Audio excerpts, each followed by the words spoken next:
महाराष्ट्र की राजनीति में इन दिनों एक शब्द बहुत गूंज रहा है, वो है भाषा। खासकर सरकार के फैसले के बाद से बहस तेज हो गई। क्या भाषा पर जोर देना जरूरी है या जोर जबरदस्ती से नुकसान जायजा होगा? दरअसल महाराष्ट्र सरकार ने हाल ही में राज्य के सभी स्कूलों में 5वीं कक्षा तक हिंदी भाषा को अनिवार्य कर दिया है। इस कदम पर राजनीतिक प्रतिक्रिया भी तेज हो गई है।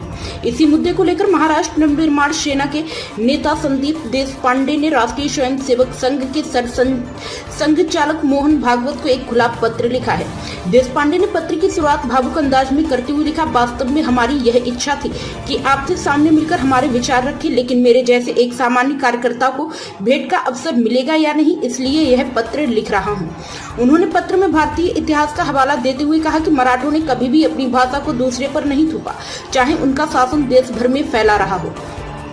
पत्र में होलकर और का इंदौर में, शिंदो का ग्वालियर में, गायकवाड़ों का बड़ौदा में शासन था। दक्षिण भारत में तंजावुर तक मराठों का प्रभुत्व था, लेकिन लगभग 200 वर्षों तक मराठों का भारत के बड़े हिस्से पर आधिपत्य रहा। इसके बावजूद मराठों ने कभी भी अपनी भाषा मराठी को अन्य क्षेत्रों पर थोपा नहीं। यहाँ तक कि गूगल जैसी सुविधा न होते हुए भी उन्होंने मराठी को संपर्क भाषा बनाने की जरूरत नहीं समझी।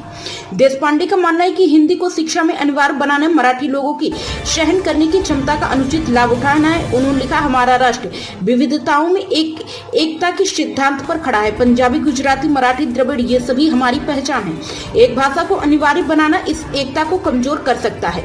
उन्होंने यह भी तर्क दिया कि जैसे ईसाई धर्म के अनुयायी अलग अलग भाषा बोलते हैं, वैसे ही हिंदू धर्म को भी सभी भाषाओं के साथ लेकर चलना चाहिए। भाषा के जरिए धर्म और संस्कृति का विस्तार होता है।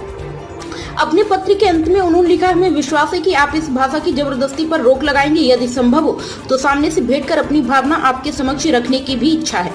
देशपांडे का यह पत्र ऐसे समय में आया है जब महाराष्ट्र की राजनीति में भाषा की राजनीति फिर से केंद्र में आ गई है। अब देखना यह होगा कि मोहन भागवत या संघ की तरफ से इस पर क्या प्रतिक्रिया आती है।